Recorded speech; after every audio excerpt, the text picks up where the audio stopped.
अस्सलामुअलैकुम everyone, welcome to our YouTube channel. This is Iqra Abbasi और आज की वीडियो में हम जिस टॉपिक को डिस्कस करने वाले हैं वो है the power of subconscious mind. अगर मैं सबकॉन्शियस माइंड की बात करूं तो हमें इस चीज़ का एहसास नहीं होता कि सबकॉन्शियस माइंड कैसे हमारे बिहेवियर्स को इन्फ्लुएंस कर रहा होता है और किस किस पॉइंट पे जो है हम बहुत से ऐसे एक्शंस करते हैं जो कि एक्चुअली में हमारे सबकॉन्शियस माइंड की वजह से होते हैं और हमें इस चीज़ का एहसास ही नहीं होता। आज की वीडियो में हम डिस्कस करेंगे कौन-कौन सी चीज़ें हैं जो कि इन्फ्लुएंस होती हैं सबकॉन्शियस माइंड की वजह से हमारी ज़िंदगी के अंदर, और फिर हम अब कैसे जो है वो सबकॉन्शियस माइंड को यूज़ कर सकते हैं अपनी लाइफ के अंदर पॉजिटिव चेंज लाने के लिए। ठीक है, सो लेट्स गेट स्टार्टेड। सबसे पहले हम देख लेते हैं कि सबकॉन्शियस माइंड होता क्या है। बेसिकली ये एक पावरफुल एंटिटी होती है जो कि लाई करती है just beneath the surface of our conscious awareness. अब कॉन्शियस अवेयरनेस क्या है? कॉन्शियस अवेयरनेस इज़ लाइक जिन लोगों को नहीं पता उनके लिए मैं बता देती हूँ कि जिस चीज़ से आप करंटली अवेयर होते हैं ना, जो आपके at the current moment awareness है। फॉर एग्जांपल अगर मैं अभी की बात करती हूँ तो मैं ये वीडियो बना रही हूँ, मुझे पता है कि मेरा टॉपिक क्या है, मैंने अभी क्या बोलना है। ठीक है, सो ये जितनी भी चीज़ें जो अभी के अभी मेरे माइंड के अंदर है, ये मेरी कॉन्शियस अवेयरनेस है। ठीक है, इसके अलावा जो चीज़ें मेरे पास्ट एक्सपीरियंसेस से हैं, ये जितनी भी चीज़ें मैंने, आप कह लें कि मेरे रिपीटेड बिहेवियर्स हैं, या जो जितनी भी चीज़ें हैं जो कि मुझे याद करने पे याद आएँगी, वो सब का सब जो है वो मेरा सबकॉन्शियस है, या हो सकता है मुझे याद भी ना आए याद करने पे। सो ये सारी चीज़ें जो होती हैं, जो हमारा सबकॉन्शियस होता है, बेसिकली ये हमारे बिहेवियर्स को इन्फ्लुएंस कर रहा होता है, हमारे डिसीजन मेकिंग को भी और इवन हमारी हैबिट्स को भी।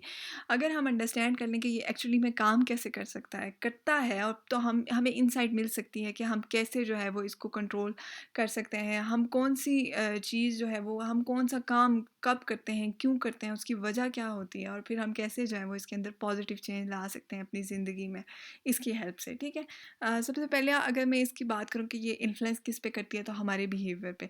ठीक है? सबकॉन्शियस माइंड अब बिहेवियर को कैसे इन्फ्लुएंस करता है, तो जी सबकॉन्शियस माइंड जो है ना, ये एक लार्ज पोर्शन ऑफ बिहेवियर जो है इसके ऊपर आप कह लें इसका कंट्रोल है, और हमें इस चीज़ का एहसास ही नहीं होता। फॉर एग्जांपल जो हमारी डेली रूटीन्स हैं, जैसे हम ब्रश कर रहे हैं या हम ड्राइव कर रहे हैं, जब हम काम की तरफ जा रहे हैं, ये जैसे इवन हम सिचुएशंस की तरफ रिएक्ट करते हैं, ये सब कुछ हमारा सबकॉन्शियस कंट्रोल कर रहा होता है। और ये बिहेवियर जो हैं आप कह लें कि ऑटोमेटिकली डेवलप तो होते हैं थ्रू रिपीटेड एक्शंस या एक्सपीरियंसेस ओवर द टाइम। जो चीज़ें मतलब मैंने एक्सपीरियंस की, हो सकता है कुछ साल पहले की, हो सकता है बचपन में की, ठीक है, वो सारी चीज़ें जो है वो मेरे सबकॉन्शियस माइंड का जो है वो हिस्सा बन जाती हैं, वो आज के मेरे बिहेवियर को इन्फ्लुएंस कर रही होती हैं।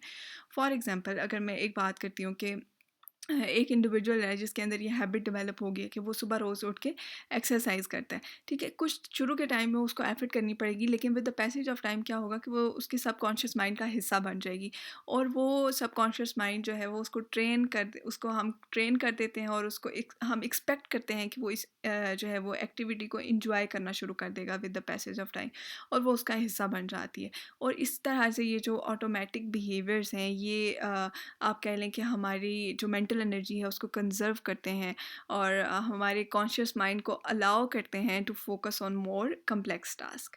ठीक है, उसके बाद दूसरी चीज़ जो है कि इसका इम्पैक्ट होता है हमारे डिसीजन मेकिंग पे। जो हमारा सबकॉन्शियस माइंड होता है, ये आप कह लें कि बहुत क्रूशियल रोल प्ले करता है in decision making. For example जो लोग बात करते हैं कि मेरी गट फीलिंग ये कह रही है, मेरे इंस्टिंक्ट्स ये कह रहे हैं।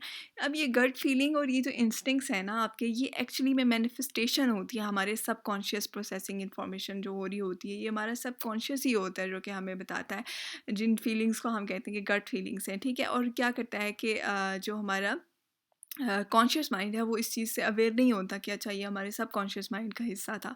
सो ये जो चीज़ें होती हैं, ये मतलब आप कह सकते हैं कि this can be particularly evident in situations जहाँ पे हमें बहुत क्विक डिसीजंस लेने पड़ते हैं, जैसे कोई इमरजेंसी की सिचुएशन आ गई। ठीक है, या आप कोई गेम वगैरह खेल रहे हैं, कोई आपको क्विक डिसीजन लेना है वहाँ पे। फॉर एग्जांपल अगर मैं बात करती हूँ कि एक सीजन्ड फायर फाइटर है। ठीक है, अब उसने क्या किया कि उसने एक स्प्लिट सेकंड डिसीजन लिया है ड्यूरिंग फायर रेस्क्यू।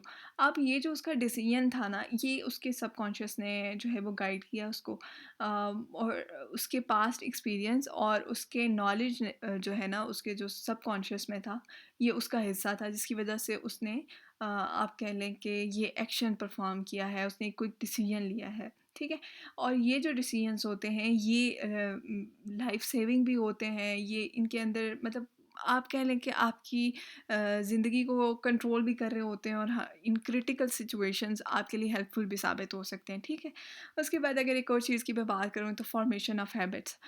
हैबिट्स की मैंने अभी बात की थी कि ये वो बिहेवियर होते हैं जो कि हम ऑब्वियसली रोज़ाना जो रिपीट करते हैं तो वो हमारे आप कह लें कि बिहेवियर का एक ऐसा हिस्सा बन जाते हैं जो कि ऑटोमेटिक होता है, ठीक है? तो ये जो प्रोसेस होता है हैबिट फॉर्मेशन का, इसमें सबकॉन्शियस माइंड जो है वो इन्वॉल्व होता है, क्योंकि वो स्टोर कर रहा होता है इन रिपीटेड बिहेवियर्स को एज रूटीन्स, ठीक है? और एक दफ़ा जब हैबिट बन जाती है तो ये सबकॉन्शियस का हिस्सा बन जाती है, ठीक है?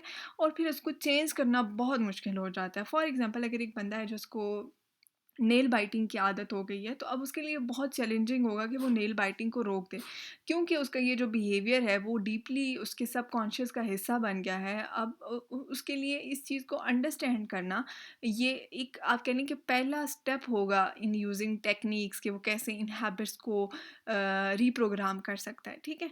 उसके बाद अगर मैं ये आपको बता तो दिया मैंने कि कैसे जो है वो इन्फ्लुएंस करता है, तो क्या टेक्निक्स हैं कि हम जो है वो रीप्रोग्राम कर सकें अपने सबकॉन्शियस को। तो पहली टेक्निक जो है वो है हिप्नोसिस। हिप्नोसिस को मैं डिटेल में अपनी नेक्स्ट वीडियो में ज़रूर डिस्कस करूँगी। आज मैं थोड़ा-सा बता देती हूँ कि हिप्नोसिस जो है एक पावरफुल टूल होता है। इसको हमारे एनवायरनमेंट में पता नहीं क्या बहुत ही मिस इंटरप्रेट किया जाता है। पता नहीं क्या चीज़ समझा जाता है। लेकिन हिप्नोसिस में बेसिकली होता क्या है कि ये अ, आपके सबकॉन्शियस को जहाँ पे असेस कर रहे होते हैं वहाँ पे रीप्रोग्राम भी कर रहे होते हैं, ठीक है? With the help of hypnosis. During hypnosis एक इंडिविजुअल जो है उसको ऐसी स्टेज में जो है वो आप कह लें कि लाया जाता है कि जहाँ पे वो डीप रिलैक्सेशन की स्टेट में होता है और उसका फोकस बहुत ज़्यादा होता है, और उसका जो सबकॉन्शियस होता है उसको ज़्यादा रिसेप्टिव बनाया जाता है टू सजेशंस। और ये टेक्निक जो है इसको हम यूज़ कर सकते हैं to address variety of issues, जैसे अगर कोई बंदा स्मोकिंग क्विट करना चाहता है, कोई एंजाइटी रिड्यूस करना चाहता है, कोई सेल्फ कॉन्फिडेंस इंप्रूव करना चाहता है, तो हिप्नोसिस हेल्पफुल हो सकता है, ठीक है? फॉर एग्जांपल एक बंदा है जो कि स्ट्रगल कर रहा है with the low self esteem, तो हम हिप्नोसिस को यूज़ कर सकते हैं to implant positive affirmations into their subconscious. Gradually हम जो है वो ट्रांसफॉर्म कर सकते हैं उनकी सेल्फ परसेप्शन को और बूस्ट कर सकते हैं उनके सेल्फ कॉन्फिडेंस को, ठीक है? उसके बाद जो अगली चीज़ है जो हम यूज़ कर सकते हैं वो है अफर्मेशंस। पॉजिटिव अफर्मेशंस ये वो स्टेटमेंट्स होती हैं जो कि इंडिविजुअल खुद को बार बार बोलता है to instil a certain belief और माइंडसेट, ठीक है? एक सर्टेन किस्म का माइंडसेट बनाने के लिए वो चीज़ें बार बार बोलता है, और बाई कॉन्सेंट आप कह लें जब भी वो कंसिस्टेंटली रिपीट करेगा ना ये अफर्मेशन, तो वो इन्फ्लुएंस करती हैं उसके सबकॉन्शियस माइंड को, और उसके जो नेगेटिव थॉट्स पैटर्न होता है जो उसके सबकॉन्शियस का हिस्सा बन चुका होता है, ये उसको रिप्लेस कर सकती है with positive once. For example कि एक इंडिविजुअल है जो कि चाह रहा है कि वो ना प्रोक्रेस्टिनेशन को छोड़ दें, ठीक है?